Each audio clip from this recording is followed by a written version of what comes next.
अभी मैं आप लोगों को कुछ स्लाइड्स दिखाऊंगा and I want you all to work dedicatedly as per this slide. देखिए कंपटीशन बहुत ही तगड़ा है। जब तक कामयाबी हासिल नहीं हो जाती आप लोग चैन से कैसे बैठ सकते हैं? बॉस को संडे भी चैन नहीं है।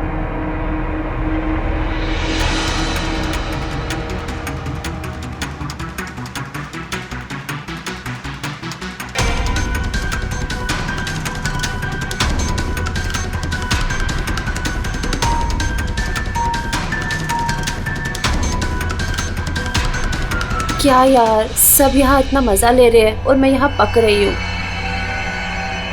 अरे वाह, हैंडसम की वीडियो लाइव आ रही है।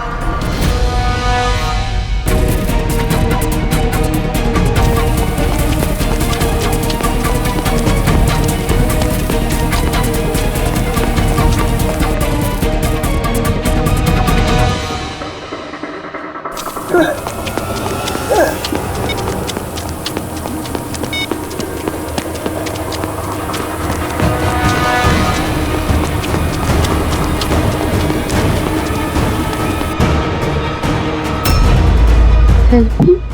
Please help him. Are you fine?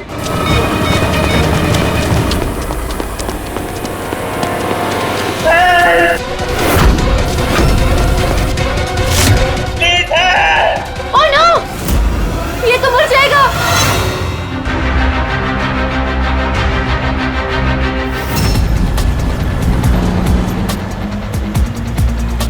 और क्या जानती हो उसके बारे में? मैम, मैं उसे पर्सनली नहीं जानती थी, बस उसे फॉलोग्राम पे फॉलो करती थी। फिर वही बात, इतने सारे फोन आ रहे हैं, सबका यही कहना है, जानते नहीं है फॉलो करते हैं। अरे भाई आप लोग जानते नहीं तो फॉलो क्यों कर रहे हैं? वो बहुत हैंडसम दिखता था और मुझे अच्छा भी लगता था, इसीलिए। सर, एसआई जिम के 3 ब्रांचेस को देख लिया सर, वहाँ पे तो कुछ नहीं है। एसआई जिम की 20 ब्रांचेज हैं, सब में देखना पड़ेगा, पता नहीं किस में हो वो। क्या 20 ब्रांच? लगे रहो तुम। ओके ठीक है सर। प्लीज, मैंने तुम्हारा क्या बिगाड़ा? प्लीज हेल्प, प्लीज छोड़ दो। छोड़। सर, लड़का काफी पॉपुलर है। फॉलोग्राम पे इसके 23,000 फॉलोअर्स हैं और कुछ तो लिखा नहीं है सिवाय इसके कि ऐसा जिम में इंस्ट्रक्टर था। छोड़ छोड़ छोड़ छोड़। सर, किलर ने इसका वीडियो फॉलोग्राम पे डाला है, वो भी लाइव, ताकि इसके फॉलोअर्स इसे देख सकें। लेकिन सर, आज तो संडे है और एसआई जिम के सारे ब्रांचेस संडे को बंद रहते हैं। फिर ये वहाँ पहुँचा कैसे? पहुंचा नहीं है पूर्वी, पहुंचाया गया है, वो भी गन पॉइंट पे। आप रेडी? और 2 ब्रांचेस देख लिए मैंने, वहां पे भी कुछ नहीं है।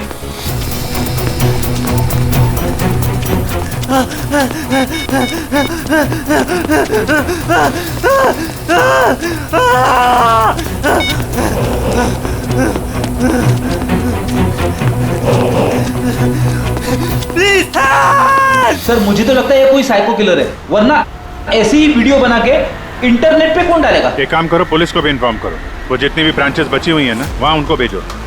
देखो शायद कुछ पता चल जाए। और जितने भी जिम के मालिक हैं सबको कांटेक्ट करो, सारे जिम को चेक करना है जल्दी से जल्दी।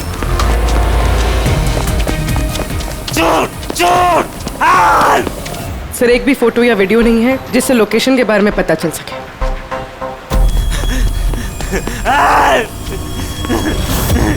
प्लीज छोड़ छोड़।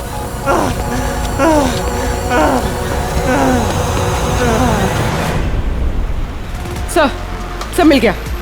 सर, ये फोटोग्राफ देखिए, ये बैकग्राउंड में जो रेस्टोरेंट है, मैं यहाँ पर गई हूँ, ये खार में है। खार?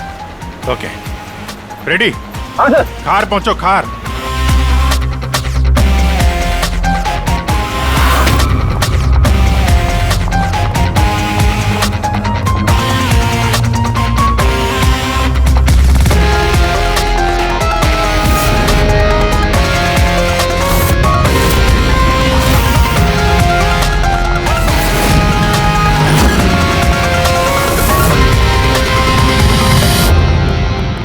Oh no.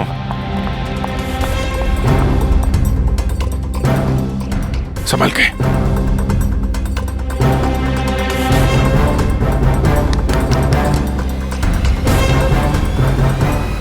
थोड़ा पहले आते तो शायद बच जाता।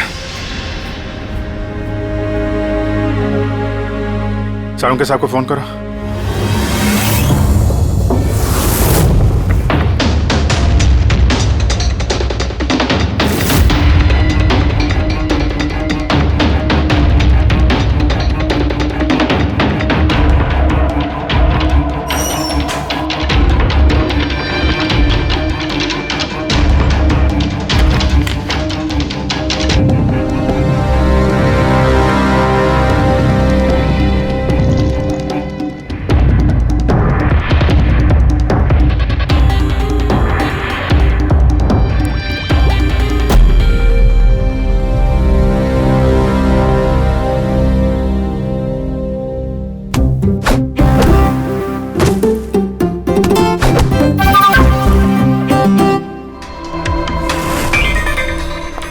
सर खिड़की दरवाजे तो सही सलामत है।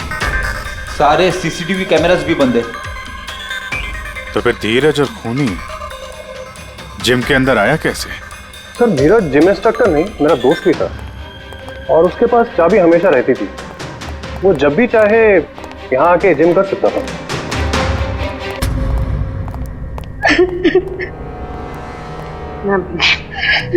प्लीज अपने आप को संभालिए। मैं जानता हूं आपके लिए थोड़ा मुश्किल है, पर इस केस को सॉल्व करने के लिए हमें आपकी मदद की जरूरत है। आपको किसी पे शक है? धीरज के किसी से कोई दुश्मनी? नहीं मैम, उल्टा उनको तो सब बहुत पसंद करते थे। बहुत ही अच्छे इंसान थे वो। उन्होंने किसी का कुछ नहीं बिगाड़ा। न जाने किसने उनको इतनी दर्दनाक मौत दी। अच्छा धीरज, क्या आप हर संडे जिम आता था क्या? नहीं सर, इनफैक्ट वो तो मुझसे मिलने आए थे, पर फिर उनका फोन आया कि वो पहले वो जिम जाएंगे और उसके बाद मुझसे मिलने आएंगे। ये किस किस को पता था कि आज वो जिम आने वाला है? मुझे नहीं पता। जब वो हर संडे जिम नहीं आता था, इसका मतलब खूनी उसका पीछा कर रहा था। हाँ सर, उसे पता था जिम बंद है, कोई रहेगा नहीं यहाँ पे, मौका देखकर मार दिया होगा। अगले महीने हम दोनों की शादी होने वाली थी। सब कुछ खत्म हो गया। सब कुछ खत्म हो गया। प्लीज संभालिए अपने आप को। हम वादा करते हैं कि खूनी को जल्द से जल्द पकड़ लेंगे। Please sir, please. आप लोग प्लीज इनको घर ले जाइए। आप भी जाइए। Thank you.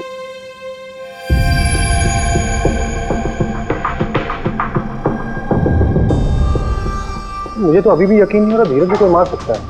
वो तो बहुत ही अच्छा आदमी था और हर कोई उसको लाइक करता था। इनफैक्ट इस जिम में हर कोई उसकी वजह से आता था। अगर धीरज इतना अच्छा आदमी था और सब लोग उसे पसंद करते थे, तो फिर उसका खून क्यों हुआ? सर खूनी को पता था कि धीरज काफी पॉपुलर है, इसलिए उसने उसका लाइव वीडियो फोलोग्राम पे अपलोड किया ताकि उसे लोग देख सकें। लाइव? एक मिनट, ये फोलोग्राम कोई नया चैनल है क्या? सर फोलोग्राम कोई चैनल नहीं, ये एक सोशल नेटवर्किंग साइट है जिस पे लोग अपना अकाउंट बनाते हैं और फिर पिक्चर्स और वीडियोस अपलोड करते हैं जिन्हें हर कोई देख सकता है। लेकिन इसे हर कोई कैसे देख सकता है? हम जिसे तस्वीर भेजेंगे वही देखेगा ना? नहीं सर, हम किसी को कुछ नहीं भेजते। देखिए मैं आपको बताती हूँ। ये मेरा फॉलोग्राम अकाउंट है। फोन को मैं अपने स्क्रीन से कनेक्ट कर देती हूँ।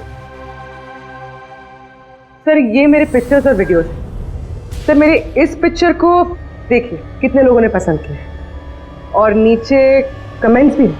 इनमें से कुछ मेरे फ्रेंड्स और रिलेटिव्स हैं, लेकिन कुछ को मैं जानती भी नहीं हूँ। फिर भी लोग मुझे फॉलो कर सकते हैं और मेरे पिक्चर्स और वीडियोस देख सकते हैं।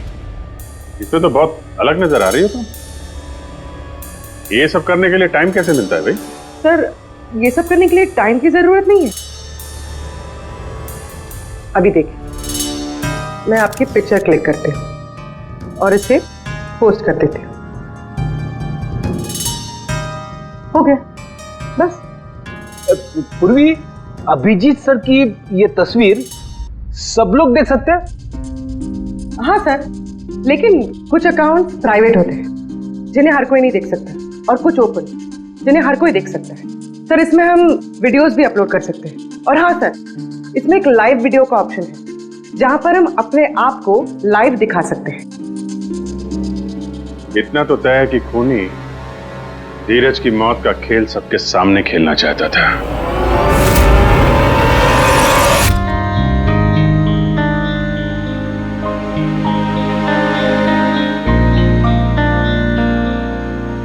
कहाँ रहेगी?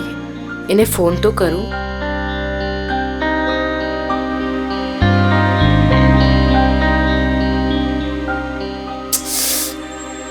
कुणाल, फोन स्विच ऑफ आ रहा है।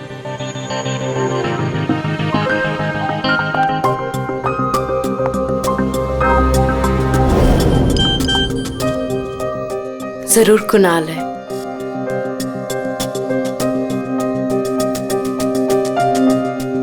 वीडियो, मैं यहाँ बेवकूफ की तरह इनका इंतजार कर रही हूँ और ये जनाब फोलोग्राम में वीडियो शेयर कर रहे हैं।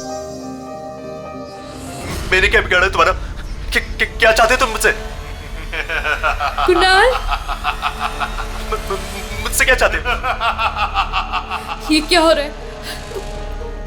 कुणाल, तुम कहाँ हो?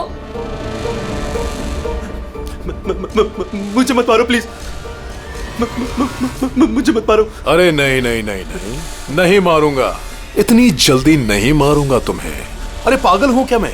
हाँ? अरे अभी तो तमाशा शुरू हुआ है।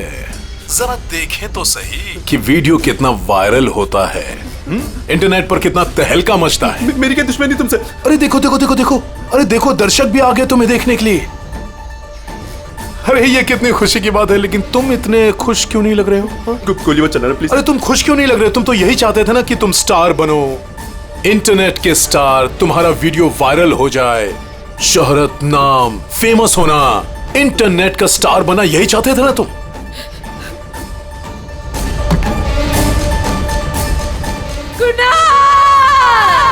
नहीं नहीं नहीं नहीं नहीं, हेल्प मी, दरवाजा खोलो प्लीज, खोलो दरवाजा प्लीज, दरवाजा खोलो, हेल्प मी, दरवाजा खोलो। नहीं नहीं नहीं नहीं प्लीज, नहीं प्लीज, नहीं। सर मेरे पति को बचा लीजिए। सर ये तो बिल्कुल वैसे ही हुआ है जैसे धीरज के साथ हुआ था। तो ये दोनों केसेस आपस में जुड़े हुए तो नहीं है? आप किसी धीरज को जानती हैं? नहीं सर, मैं किसी धीरज को नहीं जानती। सर मेरे पति को बचा लीजिए। आप ये बताइए कि आपके पति, उनसे बात कब हुई थी आखिरी आप? सर 1.5 घंटा पहले वो ऑफिस से निकले थे, उन्होंने मुझे कॉल किया था। वो बोल रहे थे कि वो घर आ रहे हैं और 1 घंटे तक नहीं आए।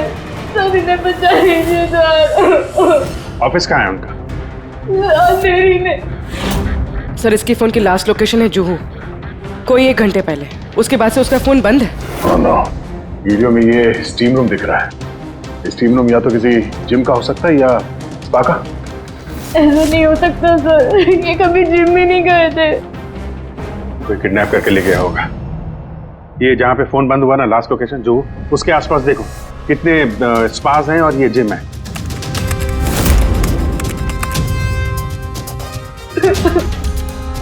दिखा भाई अब।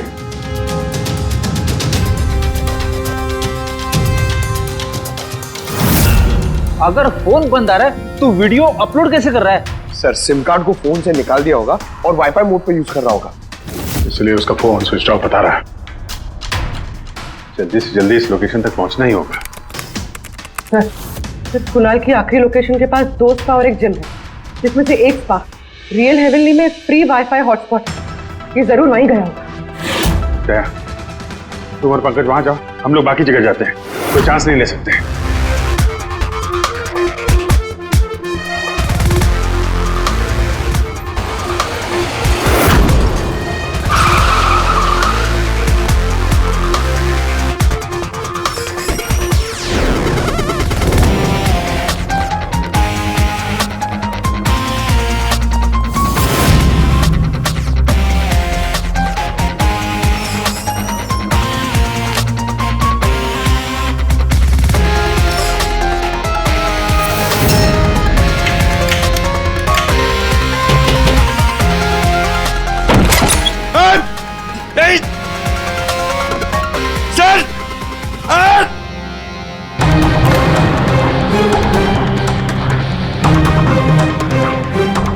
खूनी अब तक 2 लोगों को बेरहमी से मार चुका है।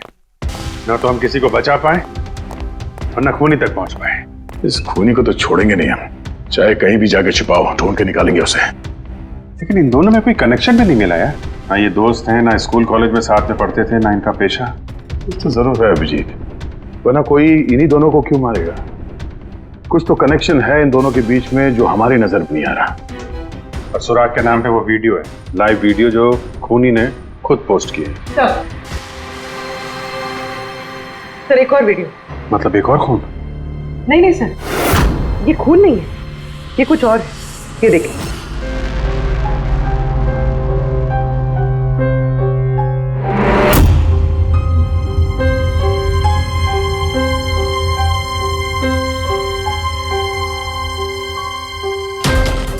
सड़क के इस गड्ढे ने बेचारे की जान ले ली, लेकिन यहां पर किसी को पड़ी है?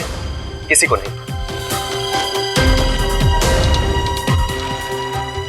सर ये वीडियो कुणाल ने पिछले महीने अपने अकाउंट पे पोस्ट किया था और ये काफी मशहूर भी हुआ। अच्छा, पर इस वीडियो का क्या लेना देना इससे? सर कनेक्शन, क्योंकि ऐसा ही एक वीडियो धीरज ने भी पोस्ट किया है। ये रहा।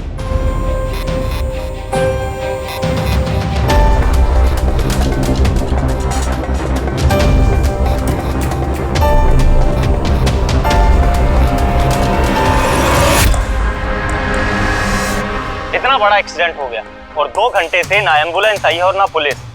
पुलिस ने अगर थोड़ी सी चेकिंग करी होती तो ये इतना बड़ा एक्सीडेंट होने से बच जाता। मतलब ये कि इन दोनों ने एक्सीडेंट में मरते हुए लोगों के वीडियोस अपने फोलोग्राम अकाउंट में पोस्ट किए थे। मौत, वीडियोस और फोलोग्राम। और सर ये वीडियोस वायरल भी हुए और मशहूर भी। और ऐसी एक वीडियो की वजह से धीरज को टीवी पे इंटरव्यू के लिए बुलाया गया था। ये देखिए। Welcome to O news mister Dheeraj. Thank you so much for inviting me here. I am so glad. तो फिर बताइए अपने उस वीडियो के बारे में जो आजकल बहुत वायरल हो रहा है। सर ऐसा हुआ कि एक दिन मैं सड़क से जा रहा था तो मैंने देखा कि सड़क पर एक बहुत बड़ा हादसा हुआ है और वहां पर एक आदमी बहुत बुरी तरह जख्मी हालत में पड़ा हुआ है। तो मैंने उसका वीडियो बनाया ताकि हमारी सरकार जो सो रही है वो जागे। सर इम्पोर्टेंट बात यह है कि कुणाल का भी इंटरव्यू इसी चैनल पे इसी रिपोर्टर ने लिया था। अच्छा, तो मैंने उसका वीडियो बनाकर सोशल मीडिया पे अपलोड किया ताकि मैं दुनिया को दिखा सकूं। तो ये इंटरव्यू तो आधा है। हाँ सर, ये कुणाल का इंटरव्यू भी आधा ही है। आधा ही पोस्ट किया?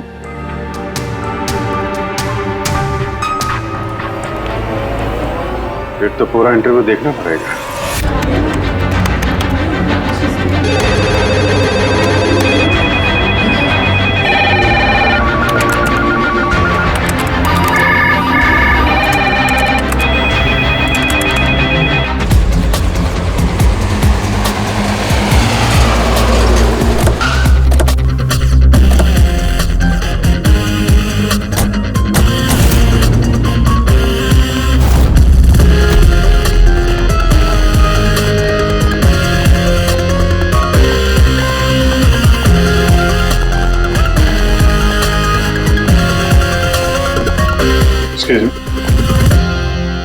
Yes, can I help you? हम लोग CID से हैं, हमें आलोक से मिलना है। आलोक?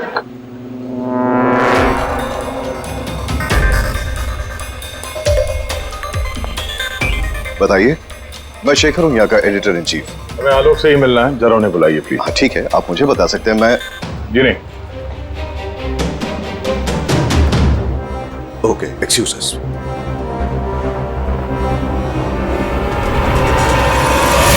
अकेले चना भार नहीं फोड़ता। इस लड़ाई में मुझे आपका भी साथ चाहिए। तो क्या आप सब तैयार हैं इस लड़ाई में लड़ने के लिए, करप्शन के खिलाफ, देश को बदलने के लिए? तो फिर देखते रहिए ओ न्यूज़। आज के लिए इतना ही काफी। गुड नाइट और खबरदार।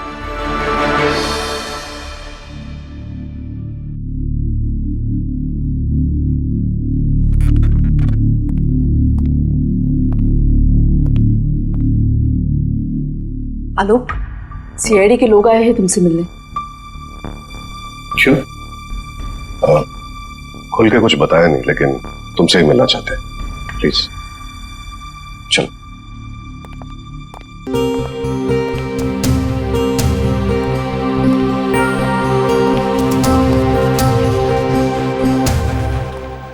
जी हाँ कहिए। मिस्टर आलोक, एक मिनट। ये इन दोनों की फोटो देखिए।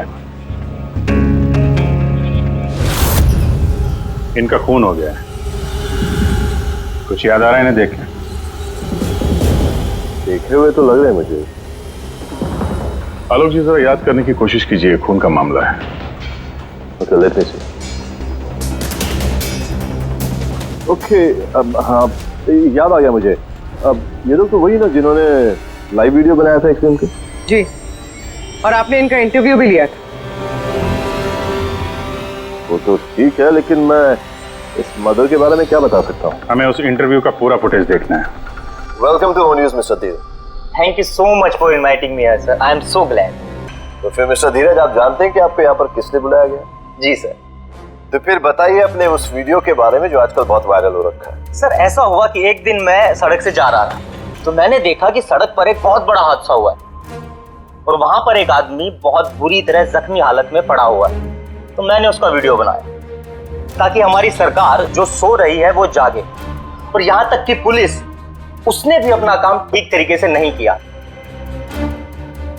पुलिस चाहती तो उस हादसे को रोक सकती थी क्योंकि जो ड्राइवर था वो नशे में था, लेकिन पुलिस ने अपना काम सही तरीके से नहीं किया। तो क्या आपने किया? जी बिल्कुल किया। मैंने वीडियो बनाया, उसको वायरल किया ताकि लोगों को पता चले कि सिस्टम में कितनी खामियां हैं। देखिए मिस्टर धीरज, ऐसा आपको लगता है कि आपने बहुत अच्छा काम किया है, पर मुझे नहीं लगता है और शायद दर्शकों को भी ना लगे। और यही सवाल है आज का हमारे दर्शकों के लिए कि जो मिस्टर धीरज ने किया उसे आप कितना सही और कितना गलत मानते हैं। ये आया हमारे पहले कॉलर का कॉल। हेलो, मैं विनोद। हेलो मिस्टर विनोद, आप पूछिए अपना सवाल। धीरज, तुम यहाँ पुलिस, सरकार और एम्बुलेंस की गलती निकाल रहे हो। एक्सीडेंट में घायल लोगों को बचाने के लिए तुमने क्या किया? एम्बुलेंस नहीं आई तो तुम खुद उन्हें हॉस्पिटल ले जा सकते थे, मगर तुमने ये नहीं किया। तुम तो वीडियो बना रहे थे, तमाशा देख रहे थे, उन मासूम लोगों की मौत का तमाशा। हाँ, कि क्या बात कर रहे हैं वो? मैंने अपना काम किया। उससे किसी की जान बची क्या? बिल्कुल सही कह रहे हैं आप। देखिए, इस वीडियो से आपको पॉपुलैरिटी मिल सकती है, आपके फॉलोवर्स बन जाएंगे, पर क्या किसी की जान बची? या आपने कोशिश की कि किसी की जान बच सकती थी? देखिए सर, मैंने जो किया मेरे मुताबिक वो बहुत था। मैंने लोगों को जागरूक किया अपने वीडियो के थ्रू। अब इससे ज्यादा मैं क्या कर सकता था? आप उनकी मदद भी कर सकते थे ना। आप यूं हाथ पे हाथ रखकर तमाशा तो नहीं देख सकते थे। चलिए, बने रहते हैं इसी मुद्दे पर और आप अपनी राय दीजिए एक छोटे से ब्रेक के बाद। अब जरा कुणाल का इंटरव्यू दिखाइए। तो दोस्तों, आज हमारे सामने यहाँ पर बैठे हैं mister Kunal. Mister Kunal, welcome to on news. और आप हमें ये बताइए कि आपका ये जो वीडियो है जो आजकल काफी वायरल हो रखा है, उसके बारे में कुछ बताइए। सर, सोशल मीडिया पे वही वीडियो वायरल होता है जो चीज दुनिया देखना चाहती है, और मैंने भी वही दिखाया। सड़क के गड्ढे, बीच सड़क पर इतना बड़ा गड्ढा, और उसी समय बाइक बहुत स्पीड में आ रही थी और उसी गड्ढे के कारण बहुत बड़ा एक्सीडेंट हो गया और वो लोग पूरी तरह से जख्मी हो चुके हैं। मैंने तो उसी समय एम्बुलेंस को कॉल भी किया, लेकिन एम्बुलेंस टाइम पर नहीं आई। फिर मैंने उनका वीडियो बनाया और सोशल मीडिया पे अपलोड किया ताकि दुनिया देख सके और उसके खिलाफ आवाज उठा सके।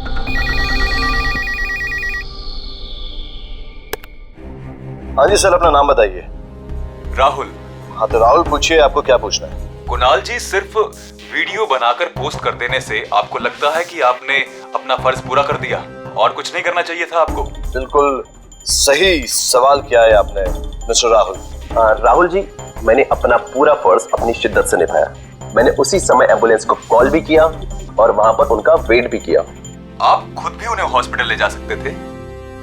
आपने उनकी मौत का तमाशा बनाया। भूलो मत, हम जो करते हैं वो भरते भी हैं। बिल्कुल सही कहा हमारे दर्शक ने। समाज में फेमस होने की ओर में हम लोग इंसानियत से बहुत दूर होते जा रहे हैं और इसका जीता जागता उदाहरण है मिस्टर कुणाल। तो इसी के साथ लेते हम एक छोटा सा ब्रेक, फिर लौटेंगे। सर, ये आवाज तो हाँ, दोनों वीडियो में कॉलर एक ही है, नाम अलग अलग है। वो जरा धीरज का वीडियो फिर से दिखाइए। धीरज, तुम यहाँ पुलिस, सरकार और एम्बुलेंस की गलती निकाल रहे हो। एक्सीडेंट में घायल लोगों को बचाने के लिए तुमने क्या किया? सेव इस आदमी की डिटेल्स हमारे रिकॉर्ड्स में इसका नंबर होगा। गुड, हमें इस आदमी का फोन नंबर चाहिए।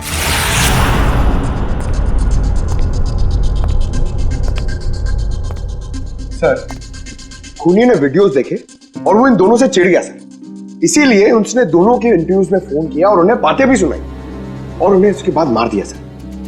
लेकिन सर, ये वीडियोस तो वायरल थे, न जाने कितने लोगों ने देखे होंगे। खूनी कौन है ये कैसे पता चलेगा? और उसका ये नंबर, इसके बारे में भी कुछ पता नहीं चला।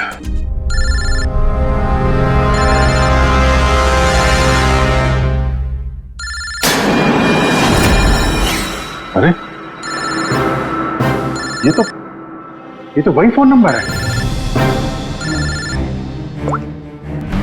हेलो, इंस्पेक्टर अभिजीत बोल रहा हूँ। हाँ, जानता हूं। और ये भी जानता हूं कि तुम लोग मुझे ढूंढने की कोशिश कर रहे हो। तो तुम ये भी जानते होगे कि हम तुम्हें छोड़ेंगे नहीं। क्या सर, कैसी बातें कर रहे हैं आप? मैं तो समाज का कचरा साफ कर रहा हूं सर। जिन लोगों की यहां जरूरत नहीं है, उन लोगों को यहां से हटा रहा हूं। और मुझे थैंक्स कहने की बजाय आप लोग मेरे ही पीछे पड़ गए। मुझे ढूंढना चाहते हैं, मुझे पकड़ना चाहते हैं। नहीं सर, दैट्स नॉट राइट ना। अरे हाँ, एक चीज और, ये जो आप मेरा फोन ट्रैक करने की कोशिश कर रहे हैं ना, मत कीजिए।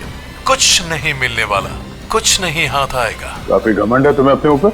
नहीं सर, घमंड नहीं, विश्वास।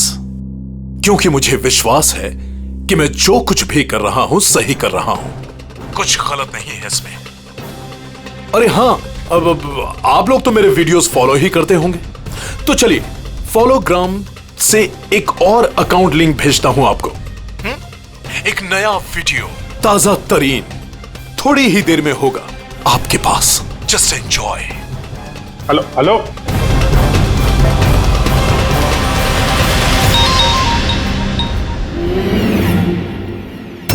पूर्वी, जरा ये अकाउंट देखना। सर,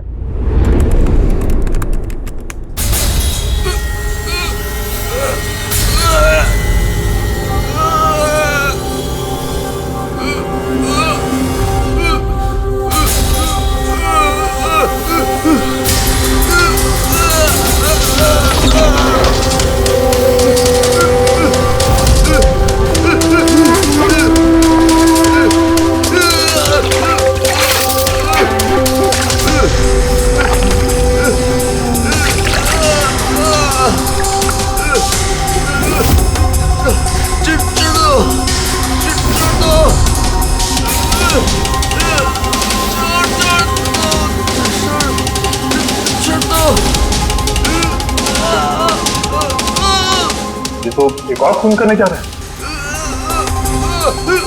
अब ये जगह कौन सी है?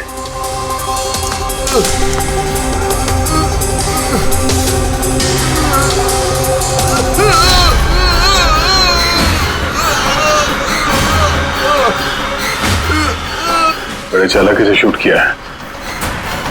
फ्रेम में कुर्सी और बर्फ के अलावा और कुछ दिखाई नहीं दे रहा।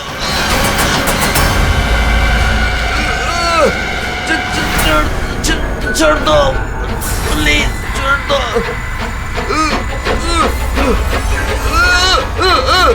सर बर्फ पिघल रही है। ये चेयर तो किसी ऑफिस या स्कूल की लग रही है। सर यहाँ पर तो इतने सारे स्कूल हैं, ये कैसे पता चलेगा सर कहाँ पर है ये? हमारे पास तो वक्त भी नहीं है।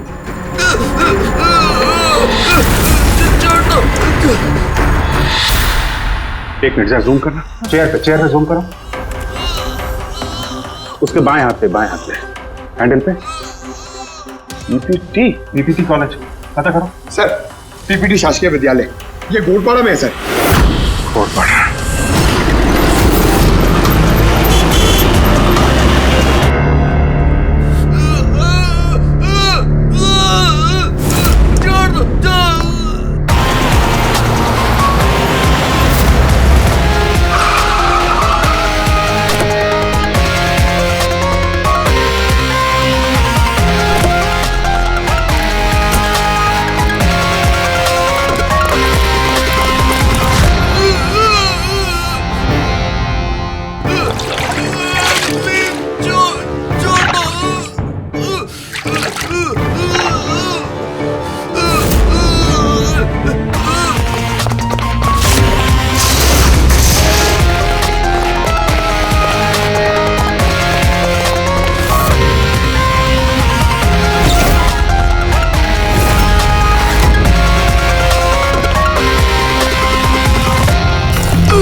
चेयर पे जूम करो। EPT? चेयर तो वही है, मेरा आदमी कहाँ गया?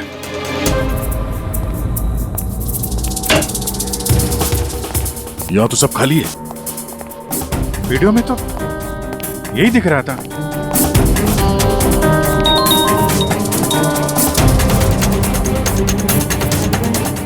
ओह नो, एक और वीडियो। हाँ, हार गई, सीआईडी हार गई, सीआईडी की टीम हार गई और मेरी टीम जीत गई। अरे इसीलिए तो देश का बुरा हाल है। क्राइम रेट देखो कहां पहुंच रहा है, आसमान छू रहा है। पुलिस सीआईडी किसी काम की नहीं है, यूजलेस बकवास हो गए। अरे भाई, मैं तो समाज का भला कर रहा हूं और आप लोग हैं मुझे थैंक यू कहने के बजाय मुझे ही ढूंढ रहे हैं, मुझे पकड़ने की कोशिश कर रहे हैं। सीआईडी की टीम हार गई, मैं जीत गया।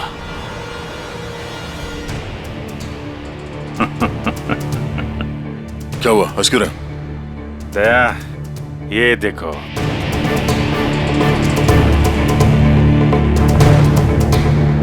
ये पहचाना?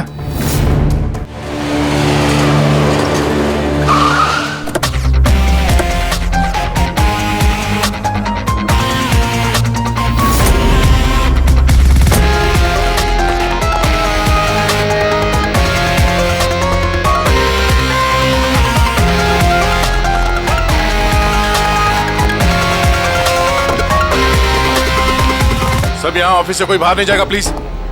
खूनी यहाँ इसी बिल्डिंग में है। पर हुआ क्या है? ऐसे कैसे हो सकता है? बिल्डिंग के चारों तरफ तो सीसीटीवी कैमरा लगे हुए हैं, फिर गार्ड्स भी यहाँ पर। ऐसे में कोई कैसे अंदर घुस सकता है? हो सकता है खूनी तुम में से ही कोई हो।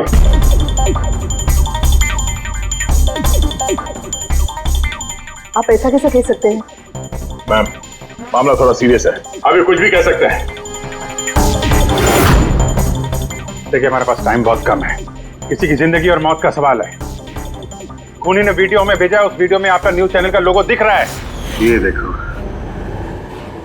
ऐसा कोई कमरा है आपके पास? छोटा सा कमरा? अच्छा, हाँ हाँ, वो कमर्शियल स्टूडियो नंबर 6 ना, वो छोटा वाला, सीधे जाके राइट में। हाँ, चलिए। नहीं, आप लोग यहीं रुकिए, इनको कहीं जाने मत देना। आप पीछे आइए, आप सब पीछे आइए। अरे लेकिन हुआ क्या है? जो भी हुआ है सर आके आपको बता देंगे।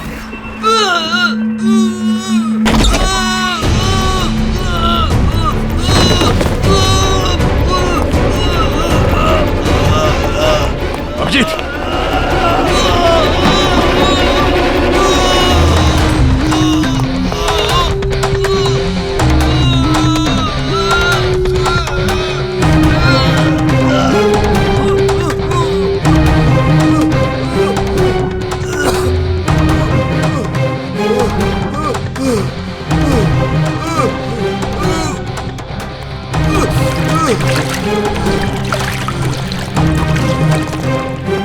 आजा, संभाल के। चल। बैठो।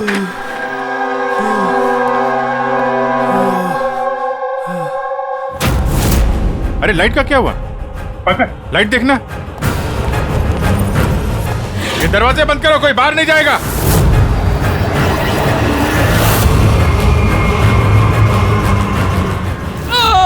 सर, कौन है? पकड़ो उसे।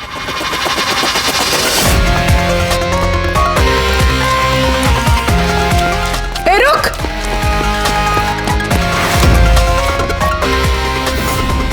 बहुत हो गया तेरा खेल, पकड़ा मत। हैं? पंकज, लाइट का क्या हुआ? सर देख रहा हूँ सर। सर मैंने कुछ नहीं किया, सर मैंने कुछ नहीं किया। कुछ नहीं किया तो भाग क्यों रहा?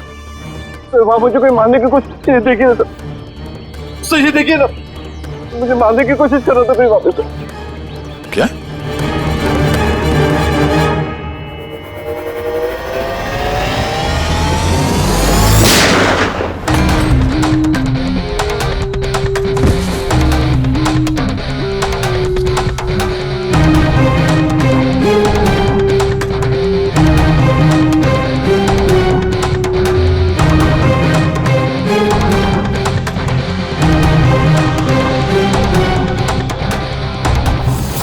तुम थे सबके पीछे, इन सबका खून तुमने किया, हाँ? और उनके वीडियो को उन्हीं के अकाउंट पे पोस्ट किया।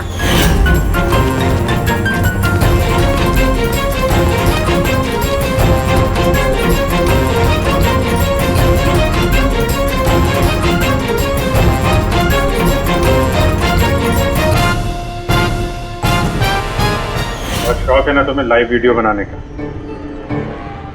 आज दुनिया तुम्हें लाइव देखेगी। बताओ क्यों किया तुमने ये सब? क्योंकि वो इसी लायक थे सर। जिन लोगों में इंसानियत नहीं है, जो सिर्फ अपने फायदे के बारे में सोचते हैं, जिन्हें सिर्फ सोशल मीडिया पर फेमस होना होता है,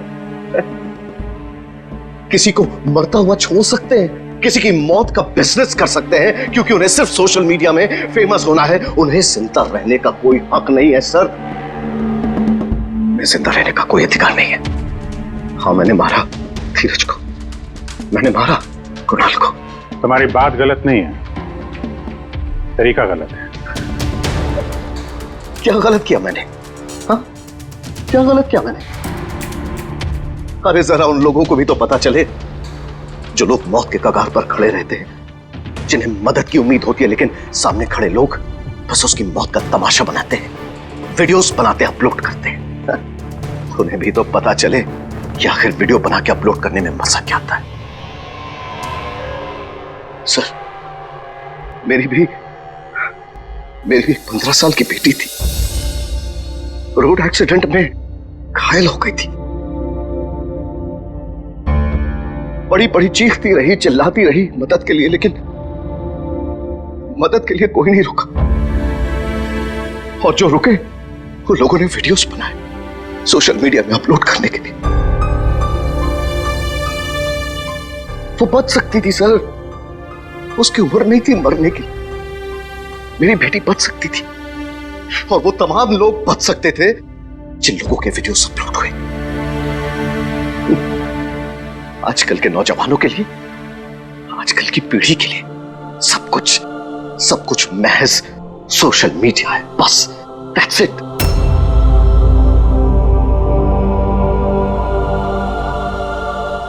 शेखर, तुम्हारे साथ जो कुछ भी हुआ गलत हुआ। इसका मतलब ये नहीं है कि जिंदगी के बदले किसी की जिंदगी लेना सही है। अगर सही होता तो हमने तुम्हें यहां गोली मारी होती। हर गुनाह के लिए सजा देने का हक सिर्फ कानून का होता है, हम सबका नहीं। जरा ठंडे दिमाग से सोचो तो, उन लोगों को मार के क्या तुम्हारी मरी हुई बेटी वापस आई? हाँ? नहीं। क्या वो लोग जो एक्सीडेंट में मारे गए वो लोग वापस आए? वापस तो तुम भी नहीं आओगे। दो खून किए हैं तुमने, बाकी की उम्र जेल की सलाखों के पीछे ही कटेगी।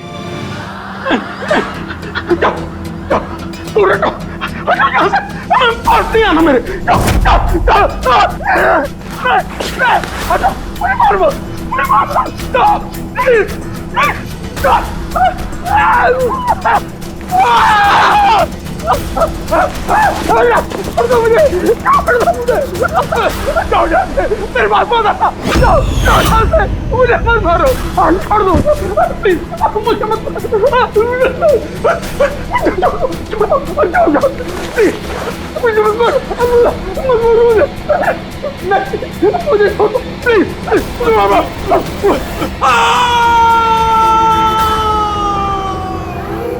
छोड़ दो मुझे, मारो मत मुझे।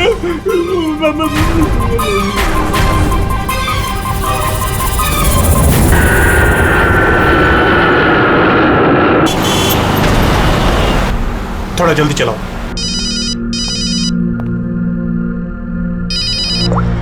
हेलो, इसमें प्रद्युमन है? सर, एक खून हुआ है। खून हुआ? कौन बोल रहा है? शहर के मशहूर बिजनेसमैन जयंतीलाल जी का खून। जयंतीलाल जी का खून हुआ है? कौन बोल रहा है ये? देखिए सर, मैं कौन बोल रहा हूँ ये इंपॉर्टेंट नहीं है। इंपॉर्टेंट ये है कि सेठ जी का खून हुआ है और उनके घर वाले उनकी बॉडी को अंतिम संस्कार के लिए लेकर जा रहे हैं। देखिए सर, अगर बॉडी जल गई तो खूनी कभी नहीं पकड़ा जाएगा। अब देरी मत कीजिए प्लीज, जल्द से जल्द जाकर बॉडी जलाने से रोकिए। हेलो, आप कहां से बोल रहे हैं? कौन है आप? हेलो? Damn it.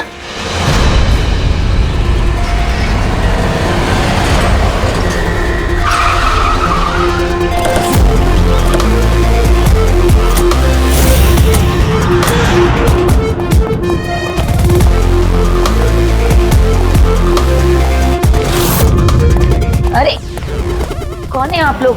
ऐसे कैसे घर में अंदर आ रहे हैं? हम लोग सीआईडी से हैं। घर के सारे लोग कहाँ हैं? सर, वो लोग तो साहब की बॉडी लेकर शमशान घाट गए हैं। शमशान घाट गए?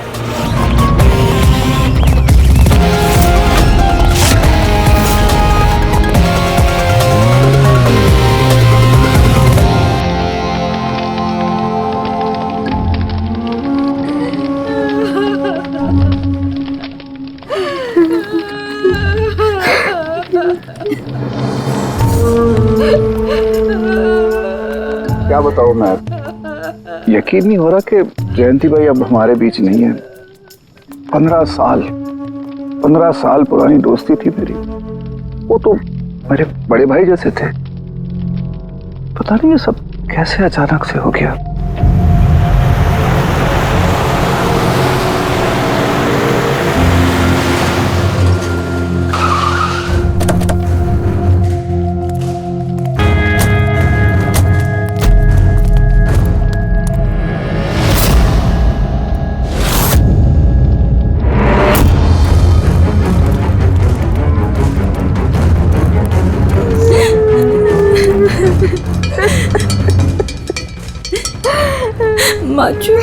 एक्सक्यूज मी,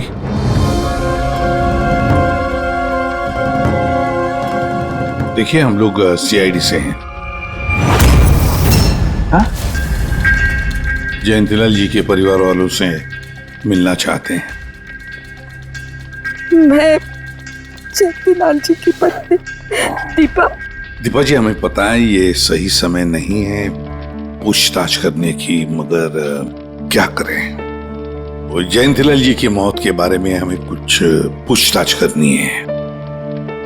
पूछिए, क्या पूछना चाहते हैं आप लोग? आप सुशील जयंती, उनका बड़ा बेटा। सुशील जी, हमें खबर मिली है कि आपके पिता की मौत एक नेचुरल डेथ नहीं थी, उनकी हत्या हुई है। क्या? ये कैसे हो सकता है? हम डॉक्टर सूरज, मैं जयंतीलाल का फैमिली डॉक्टर हूँ।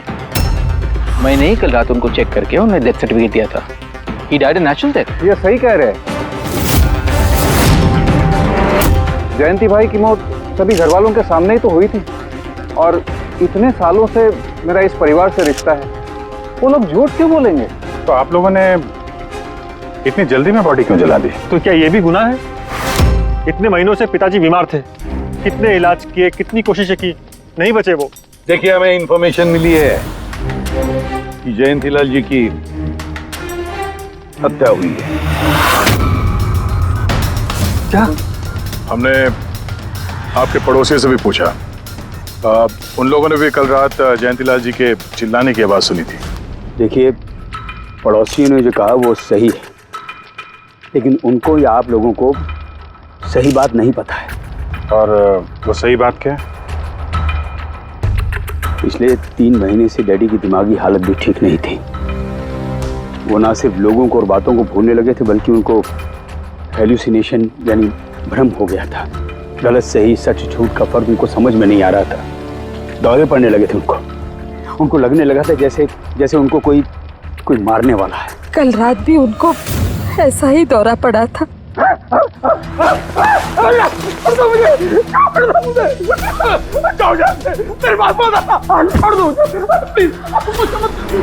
शांत, कूल। इंजेक्शन गई। Fast, come fast. डैडी, शांत, रिलैक्स। कुछ नहीं होगा। पापा, संभालो क्या? अरे ये क्या कर रहे हो? बच्चों की तरह क्यों जिद कर रहे हो? सुशील जी, उनका स्लीव ऊपर करो। जाने दो, मुझे मारो। बस।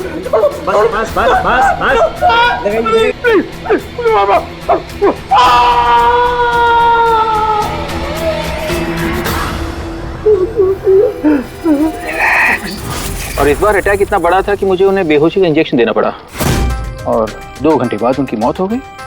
मैं आपको सारी डिटेल्स दे सकता हूँ, उनकी मेडिकल रिपोर्ट्स, मेडिकल हिस्ट्री, दवाइयाँ, सब कुछ दे सकता हूँ मैं आपको। हो गई तसल्ली आपको? अब हम अपना काम कर लें। इतनी जल्दी भी क्या है हेमंत? जरा सच तो सामने आ जाए।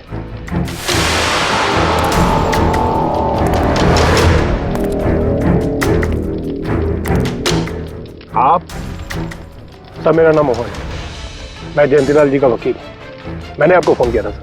मोहन जी, आपको ऐसा क्यों लगता है कि जयंतीलाल जी की हत्या हुई है? मेरे शक की वजह है उनकी वसीयत। लेकिन ऐसा क्या है इस वसीयत में? सब कुछ, कि उनकी जायदाद में से किसको कितना हिस्सा मिलेगा। उससे क्या फर्क पड़ता है? हम सब एक फैमिली हैं, किसी को छोटा किसी को बड़ा शेयर मिलेगा, यही ना? दैट्स ओके, कोई फर्क नहीं पड़ता है। अगर जयंतीलाल जी की मौत नेचुरल ना होकर मर्डर साबित हुई तो आप में से किसी को भी उनकी जायदाद का कोई हिस्सा नहीं मिलेगा। Nothing at all. ऐसे कैसे हो सकता है? मुझे बराबर याद है कि 1 साल पहले उन्होंने मेरी सलाह लेकर ही ये वसीयत बनाई थी और उसमें तो ऐसा कुछ भी नहीं लिखा था। दीपा जी 3 महीना पहले उन्होंने नई वसीयत बनवाई थी। ये क्या बोल रहे हैं आप? ये कैसे हो सकता है? ये सब कुछ बकवास है। अरे पिताजी आपको कब मिले? आप तो 3 महीने से हमारे घर पे आए नहीं और पिताजी भी 3 महीने से घर के बाहर निकले ही नहीं। तो फिर? हेमंत, वो खुद मेरे ऑफिस में आए थे 3 महीना पहले। मैं अब जिंदा नहीं रहूंगा। आप क्या कह रहे हैं सर? कोई मेरी जान लेना चाहता है, मुझे मार डालेगा। सर कैसी बात कर रहे हैं आप? कौन है जो आपको मारना चाहता है? कोई अपना, मेरे परिवार के सदस्य में कोई है। मुझे पूरा यकीन है कि मैं अब चंद दिनों का मेहमान हूं। सर कौन है वो? कहा ना, कोई अपना। क्या सोच रहे हो? पुलिस के पास जाऊं? यही कहना चाहते हो? सर मैं पुलिस को खबर करूं? नहीं, पुलिस वाले भी अब मुझे पागल समझेंगे। तुम मेरा एक काम करो मोहन, मेरा वसीयतनामा बदल डालो।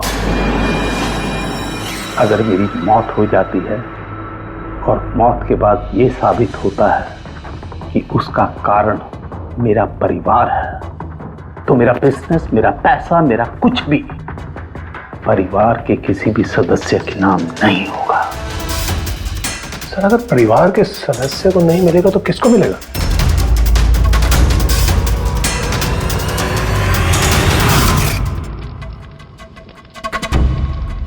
हमें नहीं तो किसे मोहन? जायदाद किसको मिलेगी? सर सीआईडी को।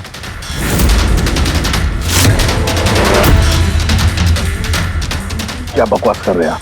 जी सर, अगर जयंतीलाल जी की मौत हत्या साबित होती है तो उनकी सारी जायदाद जो कि लगभग 5000 करोड़ है वो सीआईडी को और पुलिस वेलफेयर डिपार्टमेंट को मिलेगी। ये क्या मजाक कर रहे हैं आप? ऐसा कैसे हो सकता है? हो सकता है अगर उनकी मौत हत्या साबित हुई तो। लेकिन उनकी तो हत्या हुई नहीं, हम वहीं तो थे। जो कुछ भी हुआ हमारे सामने हुआ है। उनकी हत्या हुई है या नहीं वो हम पता लगा लेंगे। अरे आप कैसे पता लगाएंगे? बॉडी तो है ही नहीं। बॉडी जल चुकी तो क्या हुआ, राख तो है। जब तक ये केस सुलझती नहीं तब तक जयंतीलाल जी की राख हमारी कस्टडी में रहेगी। अरे लेकिन सॉरी मैम।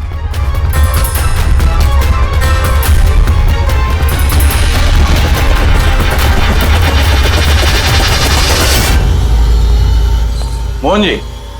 सर जरा बताइए, क्या जयंतीलाल जी ने खुद आपसे कहा था कि उनके परिवार वालों में से कोई है जो उनकी जान लेना चाहता है? जी सर। क्यों? सर वजह तो पता नहीं, लेकिन उनको लगता था कि उनके घर वाले पैसों के लिए उनकी जान लेना चाहते हैं। सर बेटों से वो खुश भी नहीं थे। वो चाहते थे कि हेमंत और सुशील उनके साथ बिजनेस में हाथ बटाएं, उनके साथ बिजनेस करें, लेकिन ऐसा हुआ नहीं सर। ऐसा क्या हुआ? सर दोनों ने अपना अलग अलग बिजनेस शुरू किया, लेकिन उसे भी चला नहीं पाए। और हेमंत सर वो तो 1 नंबर का अय्याश निकला। उसने सेठ जी के सारे पैसे उड़ा दिए। सर बाप बेटे में हमेशा खटर पटर चलती रहती थी, कभी बनी नहीं बाप बेटे में। बनती नहीं थी, मगर हम बाप बेटे तो थे। मुझे पैसों की बहुत जरूरत थी, लेकिन इसका ये मतलब थोड़ी है कि मैं अपने पिता को ही मार दूंगा। मार भी सकते हो। आखिरकार दुनिया में आधे से ज्यादा गुनाह तो पैसों के लिए ही होते हैं। फिर तो सुशील भैया की वजह मुझसे बड़ी थी। उनका पिछला बिजनेस उन्होंने घाटे में बंद किया और अभी जो है वो नुकसान में चल रहा है। सर मार्केट का बहुत पैसा है उनके ऊपर, और डैडी भी इस बार सुशील भैया की मदद करने के लिए रेडी नहीं थे। सर मैं मानता हूं कि डैडी नाराज थे, नहीं दे रहे थे मुझे पैसे, पर मुझे यह भी पता है कि वो मुझे और मेरे परिवार को मरने के लिए नहीं छोड़ सकते थे। खून में उनका। खून तो हो, इसीलिए पैसों के लिए अपनों का ही खून बहा दिया। सर एक आइडिया है। क्या है कि अब जो हुआ सो हुआ, उसको बदला तो नहीं जा सकता ना, लेकिन इस सिचुएशन से अपना फायदा जरूर निकाल सकते हैं। क्या मतलब? वो सर आप ये मामला सुलझा दीजिए। मान लीजिए कि नेचुरल डेथ थी। अब वसीयत के हिसाब से पैसे सीआईडी और मुंबई पुलिस की जगह हमें मिलेंगे, जो उसके असली हकदार हैं। नहीं, आप लोगों का जो नुकसान हुआ होगा वो हम आपस में समझ लेंगे ना। सुशील जी, हर आदमी एक जैसा नहीं होता, और दोबारा ऐसे बात करने की गलती नहीं करना, समझे? तुम अपनी दादाजी से बहुत करीब थी ना? दादाजी मुझे बहुत प्यार करते थे। हम दोनों बेस्ट फ्रेंड्स के जैसे थे, एक दूसरे से सारी बातें शेयर करते थे। कभी दादाजी ने तुमसे ये कहा था कि उनकी जान को खतरा है, कोई उन्हें मारना चाहता है, ऐसे कभी कुछ कहा था उन्होंने? उन्हें हर किसी से डर लगता था। दादाजी सिर्फ मेरे पे विश्वास करते थे, बाकी उन्हें सबसे डर लगता था। उन्हें लगता था कि कोई उन्हें मार देगा। चलो दादू, अब हम खाना खाएंगे। क्या ये? चलो चलो चलो चलो दादू। मुझे वो सब लोग इसमें जहर मिला के मुझे मारना चाहते हैं। कौन मारना चाहता है दादू आपको? वो सब लोग मिले हुए हैं, सब मेरे खिलाफ साजिश कर रहे हैं। तुम मत खा, अरे फेंक देते, वरना तू भी मर जाएगी। दादू आप मेरा विश्वास करो, ये खाना मैंने अपने हाथों से बनाया, इसमें कुछ नहीं है, इसमें जहर भी नहीं, कुछ नहीं है। दादू आप मेरा विश्वास करो। देखो देखो देखो, मेरे हाथों में खा रही हूँ ना, देखो देखो, मुझे कुछ हुआ, मैंने अपने हाथों से बनाया। चलो दादू, चलो चलो चलो, खा खा खा खा। गुड दादू, गुड दादू। चलो एक और बाइट, जल्दी से जल्दी से जल्दी से जल्दी से एक और बाइट खाएंगे। अच्छा है ना दादू? गुड गुड, चलो मुझे चलो। कितना प्यार करती है, तू मेरा कितना ख्याल रखती है, बाकी सब लोग मेरी दौलत के पीछे मुझे मार देंगे। दादू आपको कुछ नहीं होगा, आपका बहादुर बच्चा है ना इधर, मैं आपको कुछ नहीं होने दूंगी। देखो, अब तुम घर जाओ, जाओ, और देखो किसी भी चीज की जरूरत पड़े तो मुझे फोन करना, ठीक है? जाओ।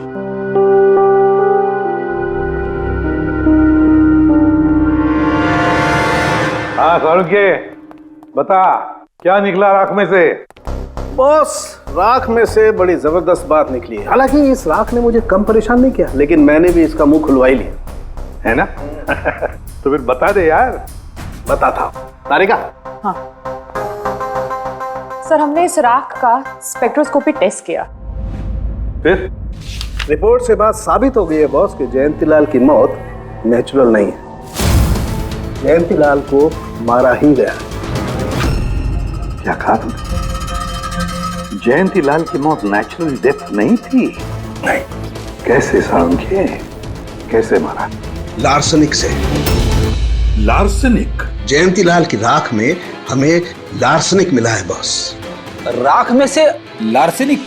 सर कुछ केमिकल्स और हेवी मेटल्स, धातु ऐसे होते हैं जो जलने पर भी नहीं खत्म होते। लार्सेनिक उनमें से एक है, इसलिए लाश के पूरी तरह जल जाने के बावजूद उसमें मौजूद लार्सेनिक जलाने और राख में ऐसे ही रहा। लेकिन एक बात समझ में नहीं आ रही है सांख्ये, कि अगर जयंतीलाल की मौत लार्सेनिक की वजह से हुई है तो फिर उसके फैमिली डॉक्टर सूरज को ये पता कैसे नहीं चला? पता कैसे नहीं चला? उसने नेचुरल डेथ का सर्टिफिकेट इश्यू किया ही कैसे और क्यों? बॉस, अगर लार्सनिक जैसा जहरीला केमिकल इंसान के शरीर में एक साथ बहुत ज्यादा मात्रा में पहुंचा दिया जाए तो इंसान की तुरंत मौत हो जाती है, लेकिन अगर यही जहर धीरे धीरे थोड़ी थोड़ी मात्रा में उसके शरीर में पहुंचाया जाए तो उसकी मौत एक साथ एकदम नहीं होती है। पहले उसकी याददाश्त जाती है, फिर उसे अजीब अजीब से सपने आने लगते हैं, उसे हेलुसिनेशन होने लगता है, भ्रम होने लगता है, फिर पागलपन के दौरे पड़ते हैं। और जयंतीलाल के साथ ये सब कुछ हो रहा था। लार्सनिक? जी हाँ, लार्सनिक। और इससे यह साबित हो गया कि जयंती लाल जी की मौत बीमारी से नहीं बल्कि उनका खून किया गया। लेकिन ये किया किसने? वही पता करने हम लोग यहाँ हैं। अभिजीत, जयंती लाल जी का कमरा चेक करना पड़ेगा। Okay sir.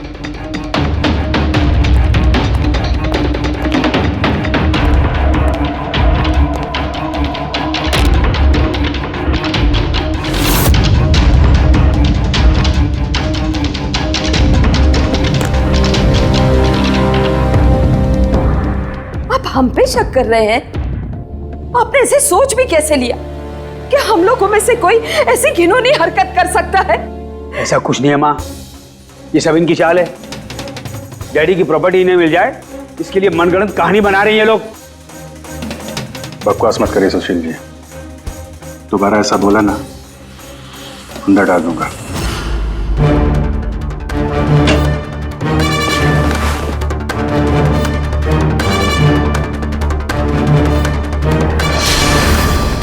आप धमकाकर हमें चुप करा सकते हैं लेकिन कुछ साबित नहीं कर सकते। एग्जैक्टली आप लोग ये सब कुछ इन 5,000 करोड़ के लालच में कर रहे हैं ना? बोल चुके आप लोग, अब बस सीआईडी को अपना काम करने दीजिए। क्या मजाक नहीं चल रहा है? एक आदमी का खून हुआ है, खून। आप सबकी भलाई इसी में है कि हमारे साथ कोऑपरेट करें।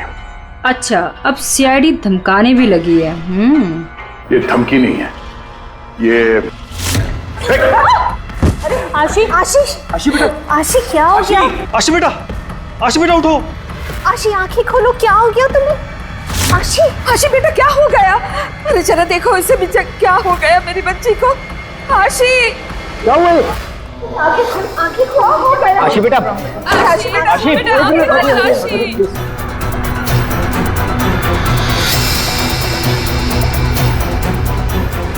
क्या हो गया इसे? आशी इसे हॉस्पिटल ले जाना पड़ेगा फौरन। हाँ पंकज, क्या? माय गॉड, ये अच्छा ठीक है। क्या हुआ? ये डॉक्टर सूरज ने आशी के कुछ टेस्ट किए थे, पता चला कि उसके खून में भी लार्सेनिक है। लेकिन सर, लार्सेनिक आशी के खून में पहुंचा कैसे होगा? सर ऐसी कोई कॉमन चीज जो जयंती लाल जी और आशी दोनों के कांटेक्ट में आई हो? खाना। अब आशी ने बताया था ना कि कुछ दिनों से जयंती लाल जी का खाना वो खुद टेस्ट कर रही थी। नहीं बस खाना नहीं, ये कुछ और है। ये सालों के साथ ये आपको कैसे पता चला? बताता हूं, बस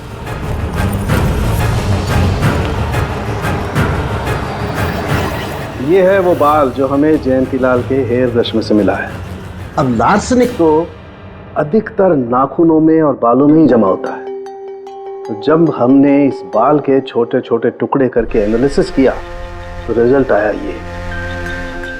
और सर हमने इन टुकड़ों का एटॉमिक अब्जॉर्प्शन टेस्ट किया तो पता चला कि दूसरे केमिकल्स के साथ साथ इसमें लार्सेनिक भी है। अब क्योंकि बाल धीरे धीरे बढ़ते हैं इसलिए हमने इस रिजल्ट को कैलेंडर के साथ टैली किया। बॉस, तब हमें पता चला कि जयंती लाल को ये लार्सेनिक 8 से 10 दिन के गैप में दिया जा रहा। और 8-10 दिन के गैप में?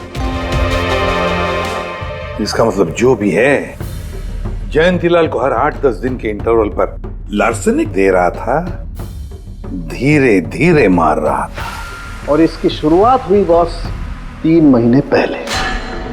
3 महीने पहले? सर हाँ, फिर तो खूनी जयंती लाल जी के घर वालों में से कोई नहीं होगा। परिवार वाले 8-10 दिन तक इंतजार क्यों करेंगे? एक ही बार में मार देंगे। फ्रेडी, परिवार वाला भी तो जयंतीलाल को धीरे धीरे मार सकता है ताकि किसी को उस पर शक ना हो। सर पिछले 3 महीने से कुछ मसाज करने वाले आ रहे थे, मैंने बताया था आपको। हाँ, चेक कर चुके हैं हम उनको। उनके अलावा और कोई आता था क्या? कोई एक हो तो बताओ। उनके दोस्त पुराने बिजनेस पार्टनर और ऑफिस के स्टाफ वगैरह बहुत सारे लोग आते रहते थे घर पे। जी, डैडी बहुत सोशल थे। लोगों से मिलना जुलना, पार्टीज में जाना उनको बहुत अच्छा लगता था। इसीलिए जब उन्होंने बाहर जाना बंद कर दिया तो लोग उनसे मिलने घर पर आने लगे। लेकिन इन लोगों को हम अच्छी तरह से जानते हैं सर, इनमें से कोई ऐसा नहीं कर सकता है। भाभी देखिए ना, ये कैसा निशान लगा है। 4 बार धोया, 4 बार छुटाया, फिर भी नहीं हट रहा। अरे ठीक से धो ले, साफ हो जाएगा। अरे भाभी कितनी बार रगड़ा, नहीं जा रहा। और जाएगा भी नहीं, क्योंकि ये दाग खून का है। खून? जी हाँ। सुनिए, आपके कुर्ते पे ये खून का दाग कहाँ से आया? आपको कहीं चोट लगी है क्या? क्या हुआ आपको? मुझे नहीं पता। अरे मुझे मेरे कुर्ते पर कहाँ से आया? मैं खुद हैरान हुआ था कल जब मैंने इसे देखा। तो कल लगी आपको ये चोट? नहीं, मुझे कोई चोट नहीं लगी। हाँ, जब मैं कल लोगों से मिल रहा था तब ये खून का दाग लगा मुझे।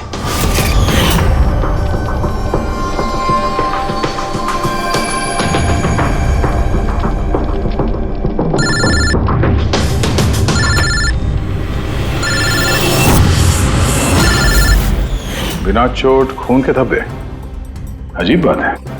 वही तो। और कुछ हुआ था कल? कोई खास बात? नहीं सर, और कोई खास बात नहीं। साहब एक बात अजीब हुई थी। क्या? कल सुबह मुझे गार्डन में कांच के कुछ टूटे हुए टुकड़े मिले थे। कांच के टूटे हुए टुकड़े? तो फिर? साहब उन टुकड़ों में खून लगा हुआ था। क्या? कांच के टुकड़ों में खून लगा हुआ था? जी। कहाँ पर है वो? अब वो तो मैंने कचरे के डिब्बे में डाल दिए। इस कुर्ते पे खून, कांच के टुकड़े पे खून। कहाँ देखे थे वो कांच के टुकड़े तुमने? ये देखिए, यहाँ पर मिले थे मुझे कांच के टुकड़े। यहाँ पर? जी।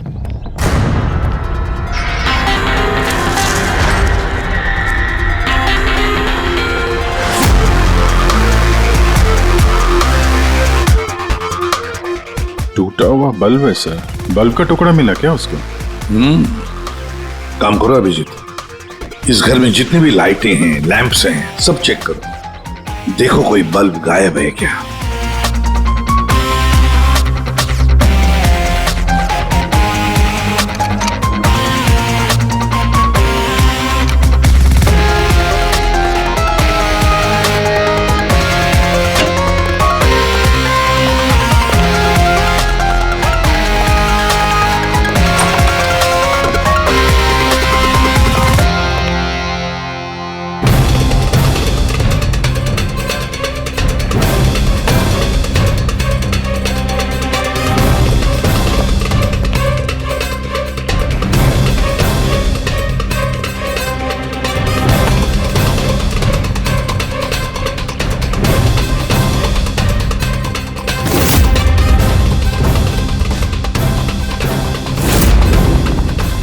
सर, सब जगह देख लिया, कांच का टूटा हुआ सामान कहीं पे भी नहीं है। सर कुछ नहीं मिला।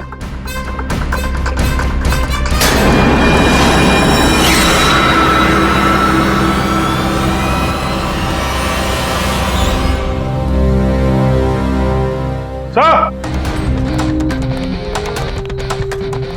हाँ अभिजीत, ये सही, ये देखिए, यहाँ का बल्ब गायब है।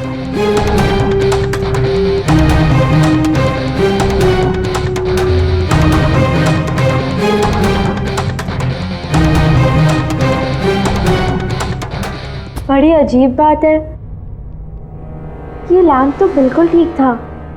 मैं और दादू इस लैम्प के नीचे काम भी किया करते थे। और जिस तरह दादू की मौत हुई तब भी ये लैम्प ठीक था, इसमें बल्ब था और ऑन था।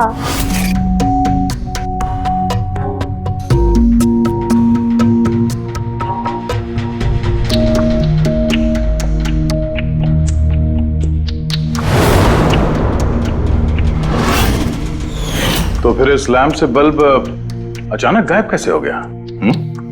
क्या कविता? नहीं साहब, मुझे कुछ नहीं मालूम ये बल्ब कैसे गायब हुआ, किसने निकाला। मैं कुछ नहीं जानती। लेकिन सर ये बल्ब कोई गायब करेगा क्यों? सर इस बल्ब का और इस लैम्प का कुछ ना कुछ तो लेना देना है इस केस में।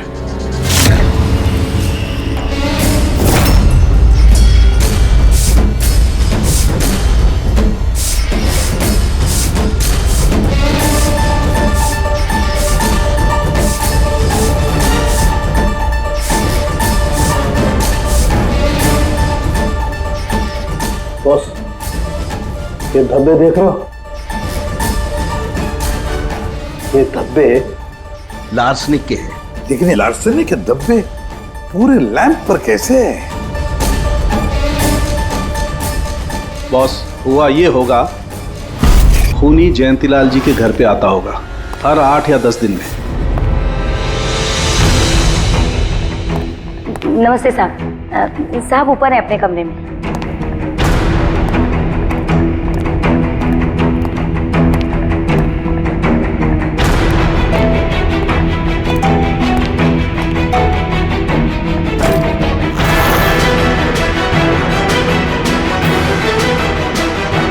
और चुपके से जयंतीलाल के टेबल लैंप पे लार्सनिक छिड़कता होगा।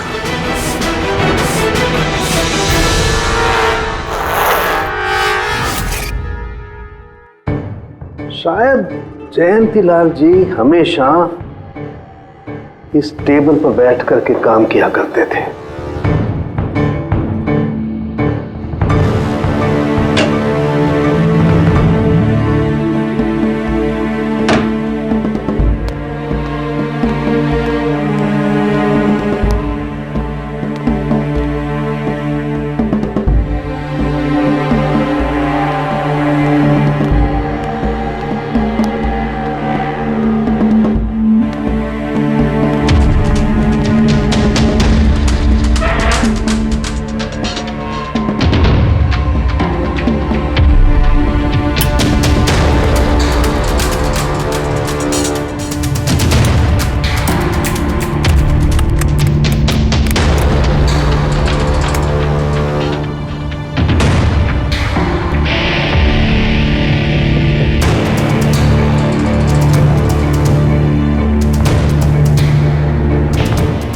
और जैसे ही ये बल्ब गर्म होता था, लार्सनिक धीरे धीरे फैलकर जयंतीलाल जी की सांसों में घुल जाता था।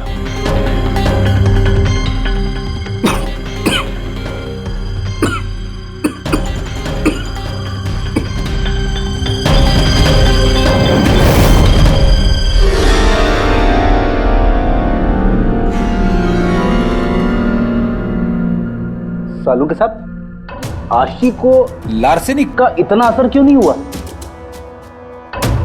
उसे लार्सनिक का इतना असर इसलिए नहीं हुआ फ्रेडी, क्योंकि वो यहां हमेशा नहीं रहती थी।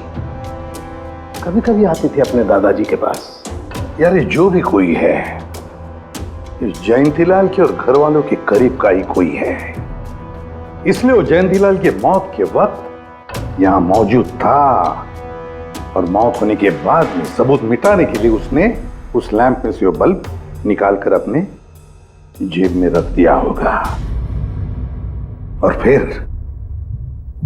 सभी घर वालों से मिलते वक्त सुशील जी को भी अपने गले लगा लिया।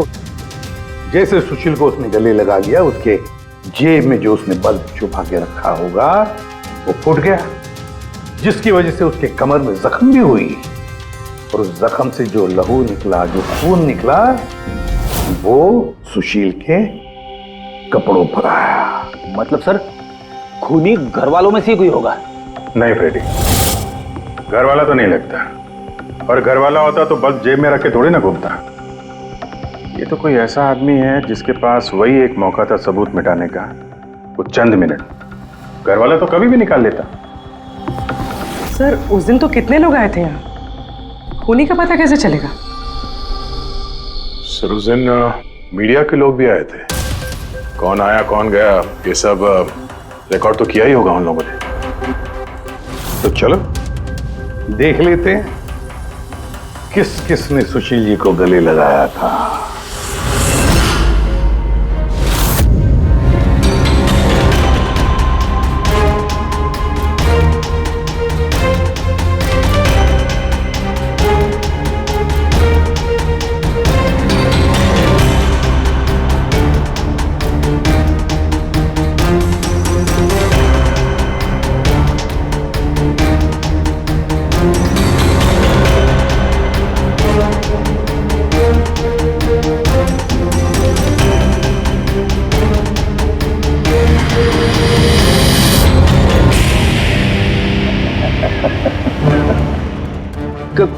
क्या हुआ सर? खूनी का पता चल गया? हाँ फ्रेडी, खूनी मिल गया। कौन है? फ्रेडी, इस आदमी की पूरी कुंडली निकालो, पता लगाओ पिछले 3 महीनों में ये कहां कहां गया था, किस किस से मिला था, क्या क्या किया है इसने, सब कुछ।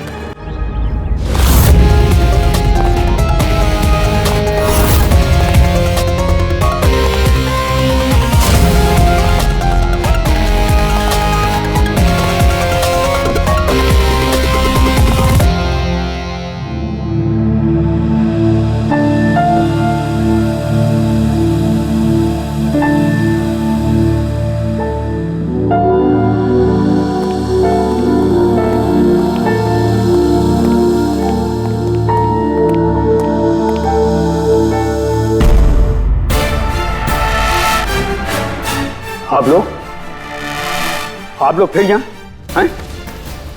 खूनी का तो पता चला नहीं होगा, कुछ छानबीन रहेगी होगी। नहीं सुशील जी, कोई छानबीन नहीं बची है। खूनी का पता चल गया है और खूनी अभी इसी वक्त यहां हम सब के बीच मौजूद है। क्या? कौन है वो?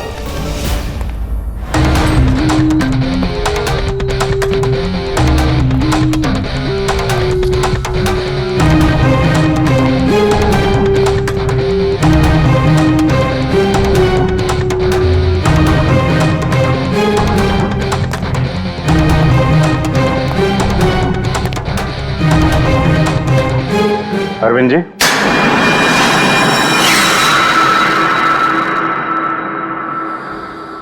जरा उठेंगे आप? मैंने क्या किया? अरविंद जी, आपने क्या किया इसका तो पता हमने लगा ही लिया। बस अब आपके कारनामे हम आप ही के मुंह से सुनना चाहते हैं। क्या बकवास है ये? आप मुझ पर इल्जाम लगा रहे हैं। आपको क्या लगता है कि मैंने जयंती को मारा? अभिजीत, मौका मिला था, मान जाते तो सबके सामने कपड़े नहीं उतरते। जरा एक कुर्ता उठाना। क्यों? अरे उठाओ सर। क्यों?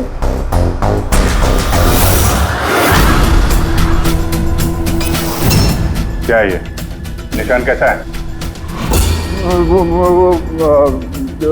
हाँ? कौन सी भाषा बोल रहे हो तुम? हिंदी में बोलो, हिंदी में, मातृभाषा है हमारी। भूल गए क्या?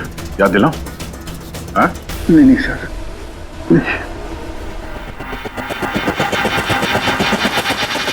बताता हूं। नफरत करता था मैं जयंती से। 5 साल पहले हमने एक बिजनेस शुरू किया था। आज ये इतना बड़ा 5000 करोड़ का एम्पायर है ना, वो मेरे मेहनत की कमाई थी। मैंने अपनी जिंदगी की सारी जमा पूंजी इस बिजनेस पे लगाई थी, पर जयंती की नीयत में खोट थी। उसने मुझे धोखा दिया, मुझे मेरी कंपनी से निकाल दिया। तब मैंने सोचा कि जब मौका मिलेगा तो मैं इसका हिसाब चुकता करूंगा। और वो मौका तुम्हें मिला 3 महीने पहले एडवोकेट मोहन के ऑफिस में, जहां पर जयंतीलाल जी भी आए थे और तुमने चुपके से उन दोनों की बातें सुन ली थी।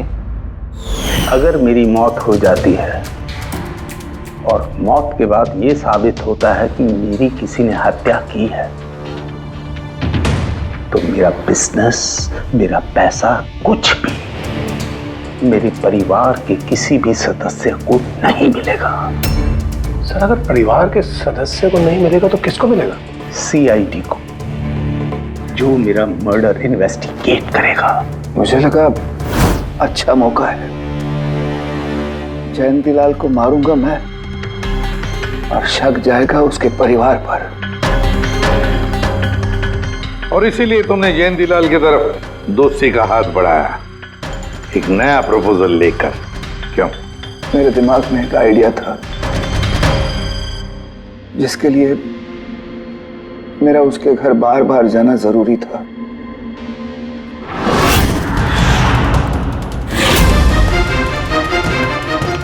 साहब ऊपर है अपने कमरे में।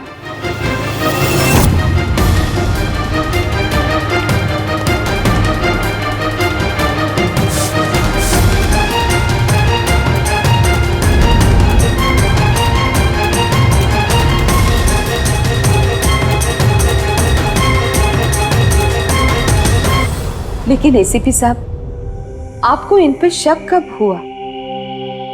दीपा जी, जयंतीलाल जी की अंत्येष्टि के दिन जो मीडिया कवरेज हुआ था, जो मीडिया वालों ने वीडियो फुटेज लिया था, उसकी मदद से जयंतीलाल जी की अंत्येष्टि के दिन घर के बाहर जो इन्होंने कुर्ता पहना था, शमशान भूमि पर वो कुर्ता बदल दिया गया था, क्योंकि उस पर खून जो लगा हुआ था।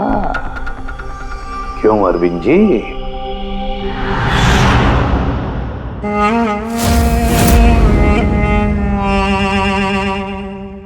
अरविंद जी, बदले की आग में तुमने जयंतीलाल का खून कर दिया। क्या मिला तुम्हें? कैसा सुख मिला? गलत किया तुमने, गलत किया। फ्रेडी,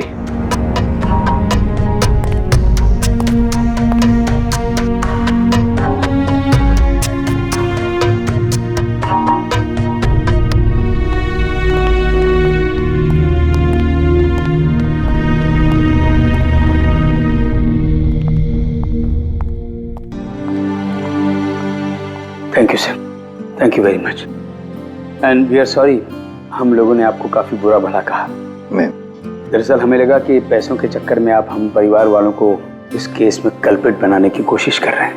नहीं, कोई बात नहीं। एसीपी साहब, मैं मेरे पति की अंतिम इच्छा पूरी करना चाहती हूँ। सीआईडी और पुलिस वेलफेयर फंड में मैं डेफिनेटली डोनेट करूंगी। Thank you very much, thank you. Thank you so much sir कि आपने मेरे दादू को इंसाफ दिलाया। God bless you.